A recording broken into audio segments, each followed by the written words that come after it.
Fox News Alert. Right now, bomb threats forcing voters out of at least 2 polling places in New Jersey as residents across the state cast ballots for their next governor. And Mark Meredith is live in Montclair, New Jersey with the latest. Mark, what's going on? Ainsley, Lawrence, and Brian, good morning, friends. The polls have been open throughout New Jersey since about 6 a.m. Since then, a handful of bomb threats have been called in to a number of polling places across the Garden State. We know in Mercer County, as well as where we have seen in Passaic. It's unclear exactly how many of these polling places have been impacted, but because the polls were open, since they've been open since 6, a number of people who may have been in line or getting ready to go vote had to move off-site to other voting locations, at least temporarily. We've been at this elementary school here, not too far from where some of these threats were called earlier, because this is where the Democratic gubernatorial nominee is going to be voting. Mikey Sherrill should be voting here around 9 a.m. I just spoke to her campaign. They are aware of the situation impacting some of these polling places. The candidate is likely to address this when she gaggles with reporters in the 9 a.m. hour. All an indication, though, again, that there is a lot of people very curious what will happen here in New Jersey. The spotlight has been on this race nationally, and we have seen this before in other elections. But these potential threats, whether or not it's going to have a widespread impact on turnout, it's unclear. More than 1 million people cast their ballots ahead of Election Day. There was early voting, mail-in balloting as well. Where we are also, I've seen at least one police officer who was outside the polling place earlier. Unclear if it was related because the candidate was going to be here or if they were just checking things out. A lot of these threats are often communicated electronically, either email, they get sent to the registrar's office or the voting records office. And then out of an abundance of caution, these facilities are either evacuated or they pause operations to let the police do a sweep. No indications of anything found at this point, simply threats.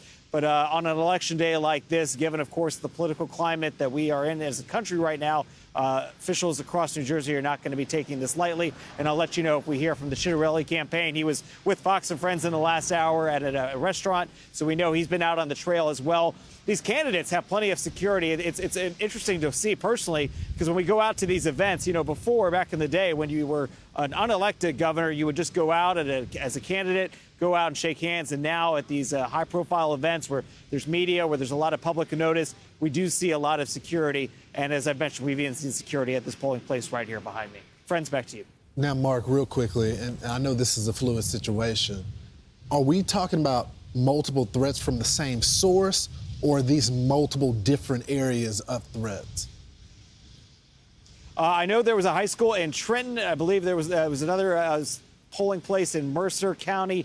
But whether or not it was the same person or persons, we don't know. And obviously, that's all part of the investigation that New Jersey officials will have to carry out. But obviously, the immediate need was making sure that these polling places, Lawrence, could get back open. I'm just turning around here to see. I've got 3 guys that are right out front of this polling place, not a line. They haven't seen anything dramatic, at least at this particular facility. But if an email just goes out to a county official, I would imagine they have to do their due diligence to I wonder check if it's someone that's trying to prevent voters from voting for a certain person. Trenton and Mercer County, are those Republican or Democratic areas? I wish I had studied my New Jersey geography a little bit better off the top of my head for you, Ainsley. But I also know that Passaic County says that they were aware of the situation, that they were rerouting those voters to other locations, and that they were also aware that this was happening in other places. So I don't have an indication that it was to target one specific leaning area, but I will say that this is something that's happening in more than just one polling location. It's not on you. This election in New Jersey has changed so much. So what was once red could be blue or purple.